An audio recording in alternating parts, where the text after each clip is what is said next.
The manhunt for Charlie Kirk's killer is finally over. There is one person responsible for what happened here, and that person is now in custody and will be charged soon and will be held accountable.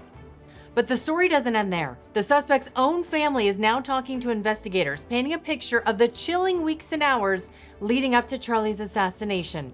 We now know what was carved into the bullet casings left behind, and the messages are disturbing. Then, in an eerie twist, the man who stood face to face with Charlie, asking that final question about transgender shooters, is breaking his silence. Today, I'll bring you the evidence, the motives, and the disturbing patterns. And yes, the lunacy pouring in from the left. It's all right here on The Kerri Lane Show. Charlie Kirk is finally home. Welcome home, Charlie. You didn't deserve it. May God bless your family. The vice president helped carry Charlie's casket to Air Force Two last night. From Utah, he was then flown home to Phoenix, Arizona. Now, his wife, she was seen holding Charlie's cross out the window of the motorcade as they arrived home. And then it was around 10 o'clock last night. The moment everyone was waiting for finally happened. We got him. On the evening of September 11th, a family member of Tyler Robinson reached out to a family friend who contacted the Washington County Sheriff's Office with information that Robinson had confessed to them or implied that he had committed the incident. 22-year-old Tyler Robinson is now in custody for the murder of Charlie Kirk, his own friend turning him in after he confessed or at least implied that he had committed this heinous act. Even more shocking, his own father helped turn in his son. Now, other family members, they are also cooperating with authorities. Investigators interviewed a family member of Robinson who stated that Robinson had become more political in recent years. The family member referenced a recent incident in which Robinson came to dinner prior to September 10th, and in the conversation with another family member, Robinson mentioned Charlie Kirk was coming to UVU. They talked about why they didn't like him and the viewpoints that he had. The family member also stated Kirk was full of hate and spreading hate. That hate for conservatives goes back as far as 2017. Here's a picture of Tyler Robinson his mom posted on her social media. It tells you something very important. What a child sees, hears, and absorbs at home eventually shows up in their behavior. And when you as a parent normalize anger, resentment, or even contempt for people with different views, don't be surprised when it grows into something far more dangerous, because this tells you exactly what was being tolerated at home. Here's Tyler with his mom in this picture. You know, it's interesting because I have a daughter who's in middle school now, and she's telling me the new fad on campus is these kids are calling any teacher or anybody that disagrees with them racist. Kids are literally weaponizing language they don't even understand. And where do they learn it? At home, from teachers or from the media. It is a toxic seed that is planted early, and in this case, it may have helped cultivate hate that turned deadly. Now, here's surveillance video of Robinson literally jumping off a roof after assassinating Charlie Kirk. Authorities say he pulled into campus that morning, right around 8:29 in the morning, in his gray Dodge Challenger, which a family member has confirmed is his vehicle. He was first seen wearing a maroon t-shirt, light shorts, a black hat with a white logo, and light shoes. He came prepared. He came planned. The outfit they described him wearing initially looks a lot like the outfit that you see him in on the right side of the screen here, with the exception of the pants. Now, authorities say he changed on the roof into the outfit that you see in the picture on the left. That's the one we saw in multiple pictures that was released prior to his arrest. However, when he was approached by law enforcement late last night, he was back to wearing the outfit he was initially seen arriving on campus in. Now, investigators have also recovered the murder weapon, an old action rifle with a scope, along with engraved bullet casings. Listen to this. Investigators discovered a bolt-action rifle wrapped in a dark-colored towel. The rifle was determined to be a Mauser Model 98 30-6 caliber bolt-action rifle. The rifle had a scope mounted on top of it. Investigators noted inscriptions that had been engraved on casings found with the rifle. Inscriptions on a fired casing read, "Notices, bulges, capital OWO, what's this, question mark." Inscriptions on the 3 unfired casings read, "Hey fascist, exclamation point, catch, exclamation point." Up arrow symbol, right arrow and symbol, and 3 down arrow symbols. A second unfired casing read, "Oh, Bella Chow, Bella Chow, Bella Chow, Chow Chow." And a third unfired casing read, "If you read this, you are gay, LMAO." Now, for any of you wondering what the arrows on the casing meant, I actually had to look this up. It's a sign of Antifa. Investigators, they also found evidence linking the weapon to Robinson thanks to the cooperation of his roommate. Investigators identified an individual as the roommate of Robinson. Investigators interviewed that roommate, who stated that his roommate, referring to Robinson, made a joke on Discord.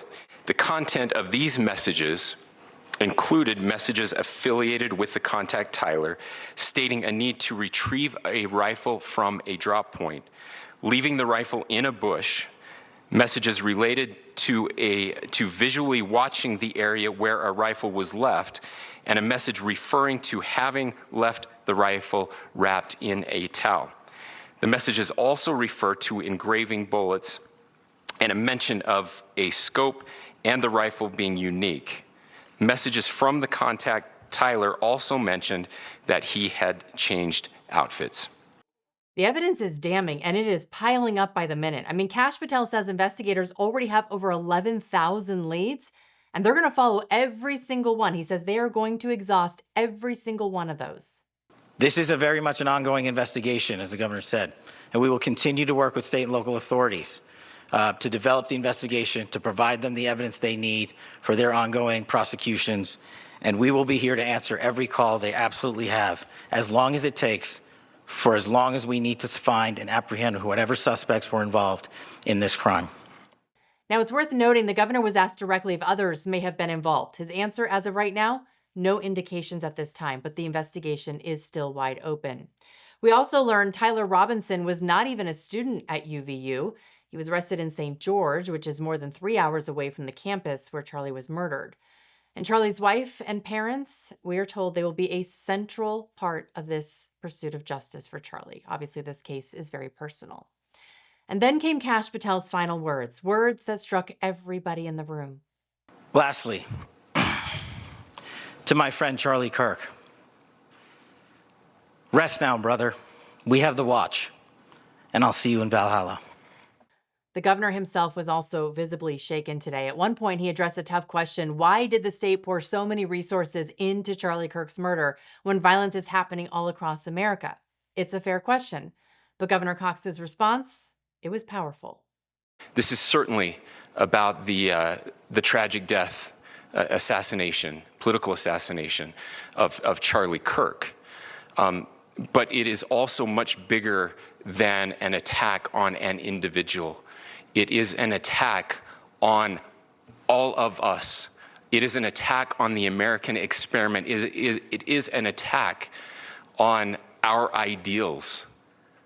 This cuts to the very foundation of who we are, of who we have been, and who we could be in better times. That's exactly right. This was not just an attack on Charlie Kirk. It was an attack on free speech itself. It was an attempt to silence dissent, to intimidate anyone who refuses to bow to the left's worldview. And if we lose the ability to share ideas openly, we lose the country that Charlie gave his life defending. Over the last 48 hours, I have been as angry as I have ever been, as sad as I have ever been. And it was, as anger pushed me to the brink, it was actually Charlie's words that pulled me back. Charlie said, when people stop talking, that's when you get violence. He said, the weak can never forgive. Forgiveness is the attribute of the strong. The only way out of the labyrinth of suffering is to forgive. Welcome without judgment, love without condition, forgive without limit. He said, always forgive your enemies. Nothing annoys them so much. And that is why the left despised him so much, because he was a happy warrior who fought lies with truth, anger with facts, and hatred with joy. They could not control him, and they could not silence him. And when we look back at both sides of the aisle, it's really hard to ignore the glaring difference in how we respond to tragedy. I want you to look at how Utahns reacted the last 2 nights. There was no rioting, there was no looting, there were no cars set on fire, there was no violence. There were vigils and prayers and people coming together to share the humanity. And that, ladies and gentlemen, I believe is the answer to this. We can return violence with violence. We can return hate with hate. And that's the problem with political violence, is it metastasizes, because we can always point the finger at the other side. And at some point, we have to find an off-ramp. And that off-ramp is exactly what Charlie himself preached: dialogue over violence, forgiveness over vengeance. And maybe the clearest proof of that is what happened at Charlie's event. The man who asked Charlie that final question about transgender shootings just moments before the assassination is now speaking out. And I'm guessing he's second-guessing everything the left has told him. People have obviously pointed to the irony that the point that I was trying to make is how peaceful the left was right before he got shot. And that only makes sense if we stay peaceful. And as much as I disagree with Charlie Kirk, I'm on the record for how much I disagree with Charlie Kirk, but like, man, dude, he is still a human being. Have we forgotten that? Are we crazy? And sadly, yes, many on the left have forgotten that people with opposing views are still human beings. I would urge that young man, take a hard look at the party and the ideology you thought stood for peace. Because here's former President Joe Biden branding half the country, MAGA conservatives, Charlie included, as a threat to democracy. And he's not alone. Other Democrat leaders have gone even further, fueling division and painting political opponents as enemies to be destroyed. These aren't fringe voices. This is mainstream rhetoric, and it has consequences. I'm sorry. I know some people's sensibilities. I respect and appreciate that. But right now, with all due respect, we're walking down a damn different path. We're fighting fire with fire, and we're going to punch these in the mouth. With unprecedented organizing, mobilizing, agitating, we will see you in the courts, in Congress, in the streets. Elon Musk is a Nazi Nepo baby. We are at war with these people. These folks are evil. The MAGA movement is a threat. The extremists that we're dealing with every single day, we've got to kill and confront that movement. Clearly, this is a literally call to arms. Today's GOP is no longer a political movement. It is a fascist movement. And this is why it could be more dangerous than 1860 or the 1930s. This is the poison. It's comments like these that convince people like Tyler Robinson that murder is justified. Because if you're told again and again that your opponents are evil Nazis or even a threat to democracy, then violence suddenly feels like virtue. And why wouldn't Robinson think so? He thought he was fighting evil. And then right after Charlie Kirk's assassination, we get this lecture from Chuck Schumer. And coming together is what we ought to be doing, not pointing fingers of blame. Chuck, no one is buying it, because what we still hear ringing in our ears is this.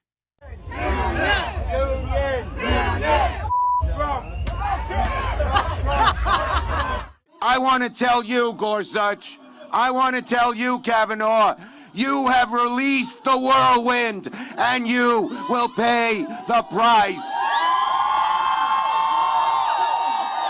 You won't know what hit you.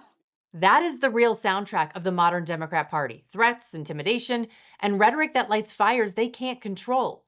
And yet after Charlie's death, their pundits have the audacity to go on television and say this. Let's tell the truth for a second. Charlie Kirk amplified a lot of what is disgusting in this country.